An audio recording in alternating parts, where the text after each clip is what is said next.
Bom dia, Ricardo. Seja bem-vindo mais uma vez ao ICL. Bom dia. Eu agradeço muito aí uma vez mais vocês abrirem espaço para dar voz para a causa indígena. Eu insisto, né?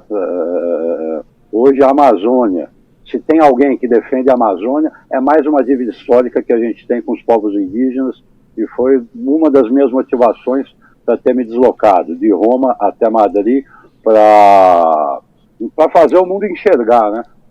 Em que pé está o indigenismo brasileiro. E você de fato fez. A gente vai mostrar agora para a nossa audiência o vídeo e aí depois a gente volta e conversa. Vamos assistir, minha gente, porque vale a pena para você que ouviu. O Itamaraty é uma vergonha. O Itamaraty está sendo balado de miliciano. Marcelo Xavier miliciano. Esse homem é um assassino. Esse homem é responsável pela morte de Bruno Pereira. Esse homem é responsável pela morte de Philips. Miliciano. Você é um miliciano, Xavier. Você é um miliciano, bandido. Vai embora mesmo. Vai pra fora. Desculpem. Graças. Ricardo, parabéns mais uma vez, é impressionante a sua coragem, a gente falou muito disso aqui no programa de ontem, as mídias têm... Não, é verdade, a gente precisa dar os parabéns, como o Chico falou, né? Fez muito de nós. Eu tava com medo. Ricardo, o que aconteceu ali depois? Porque a gente a nossa visão para no vídeo. Eu creio que depois daquela porta aconteceu alguma coisa. Qual foi a sequência para nós brasileiros, assim, ter ideia do que aconteceu depois? Por 10 metros, eu continuei increpando o Marcelo Xavier. Increpando não, falando umas verdades que ninguém na FUNAI destruída de hoje tem coragem de falar. Logo depois eu fui abordado por esse baixinho aí. Esse baixinho e duas mulheres, o cerimonial. Se aproximaram de mim e com toda a cortesia falaram: o senhor pode se identificar, por favor? O senhor pode baixar o seu tom de voz? Após isso, chegou um destacamento da Guarda Civil, a Polícia Militar aqui da Espanha. Eu fui levado para uma sala e fui interrogado superficialmente por uns 10 minutos. Após o que, eu perguntei: olha, eu estou sendo detido? Os senhores estão me acusando de algum crime? Eles falaram: não, absolutamente. O senhor é livre para ir, o senhor pode se retirar. Foi isso que aconteceu. Agora, conta pra gente o que aconteceu antes. Você acabou de falar que você se deslocou, né, para Madrid, então você foi intencionalmente para fazer esse protesto, né? Conta pra gente também esse bastidor. Com certeza. Então conta.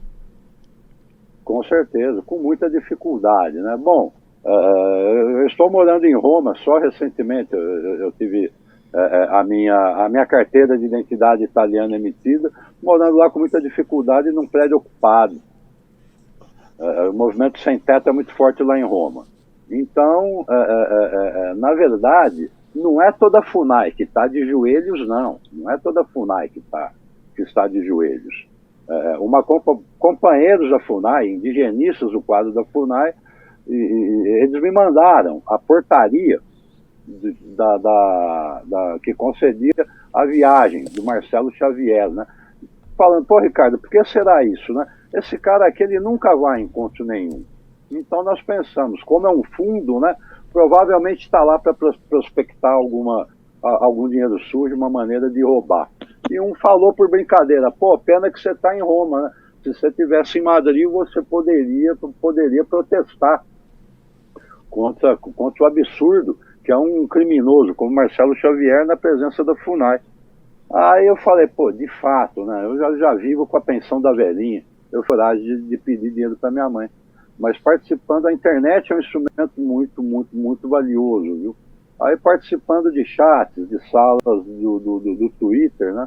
Eu conheci militantes da causa indígena e fiz essa proposta, né? Aí o pessoal falou: ah, não, Ricardo, não, é a velha história, né? Colocar o guiso no rato que coloca o guiso no pescoço do gato. Então, mas eu tive muito apoio. Pagaram minha passagem, né? E aí deu o maior rolo, essas passagens por internet. Me arrumaram dinheiro muito contado, cheguei no aeroporto, tinha que pagar mais uma taxa de embarque, enfim, essas limitações financeiras que acabam nos limitando um pouco, né? Mas deu tudo certo, deu tudo certo. Ô, Ricardo, eu tive apoio. Ô, Ricardo, você não.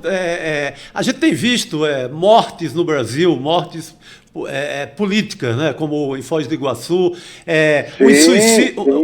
uns suicídios até agora não apurados, assim, não chegado aos finalmente em termos de apuração e investigação. Você não teme? Você mesmo falou que estava lidando com milicianos. No caso do presidente da FUNAI, você não teme ao fazer um protesto tão veemente, que lavou a alma de muita gente no Brasil, você não teme nenhuma represália? Isso é uma pergunta por preocupação em relação a você. A esses bandidos, a esses canalhas, eu só tenho a dizer uma coisa. Santa Croce de Jerusalém, 55, 7º piano. É onde eu vivo.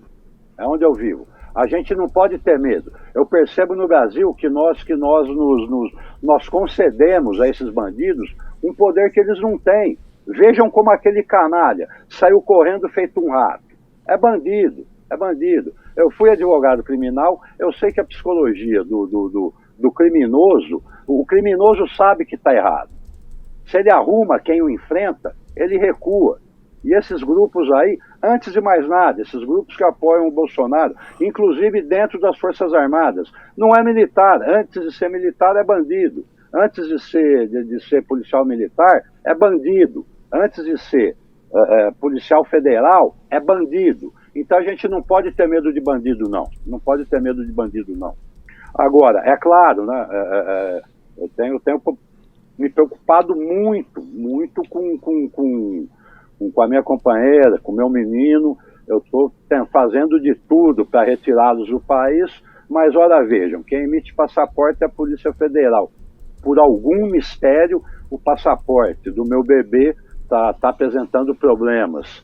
Então isso sim tem me causado uma fonte de preocupação, mas a gente enfrenta. Nós não podemos, o medo não pode nos paralisar. O medo não pode nos paralisar.